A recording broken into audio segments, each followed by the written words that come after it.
Hello tout le monde, aujourd'hui on se retrouve pour parler du diabète de type 2. Donc déjà il faut savoir que le diabète de type 2 c'est une maladie chronique qui affecte la façon dont le corps utilise le glucose. Ça se caractérise par soit une résistance à l'insuline, soit une insuffisance de production d'insuline. Et cela, ça va causer une hyperglycémie dans le sang. Alors on va commencer par la physiologie d'un patient non diabétique. Donc premièrement ce sera le fait de manger du sucre. Ça va être digéré et transformé en glucose. Le glucose il va aller dans le sang, ce qui va monter la glycémie. Le pancréas va donc libérer de l'insuline. Et l'insuline va agir comme une clé qui permet aux cellules d'absorber les glucoses. Le glucose est stocké dans le foie et les muscles sous forme de glucogène, qui est une réserve d'énergie pour quand on a un petit coup de mou. Maintenant, dans le cas d'un patient qui a le diabète de type 2, donc le patient va venir manger du sucre et ce sucre va être transformé en glucose. La glycémie va donc augmenter, mais l'insuline est moins efficace. Soit le pancréas ne produit pas assez d'insuline, soit les cellules sont résistantes à l'insuline. Le glucose va donc rester bloqué dans le sang, ce qui va provoquer une hyperglycémie.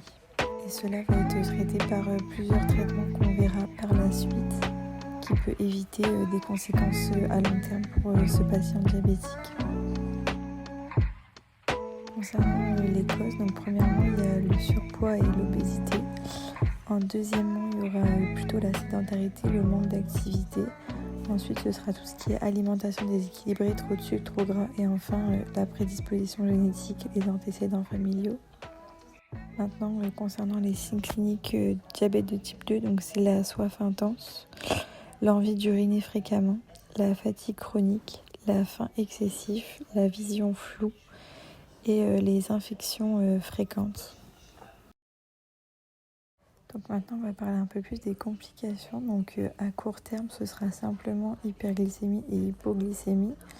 Et à long terme, ce sera des maladies cardiovasculaires, neuropathie, tout ce qui est les nerfs, néphropathie, tout ce qui est reins, rétinopathie, tout ce qui est au niveau des yeux, et les pieds diabétiques, les plaies, etc. Pour les traitements, il faut savoir que c'est une maladie qui ne se guérit pas, mais les traitements peuvent permettre de réduire ces symptômes. Donc, il est très important d'avoir une alimentation équilibrée, activité physique, prendre des traitements metformine ou insuline si nécessaire, et bien surveiller régulièrement la glycémie et contacter un médecin en cas de complications.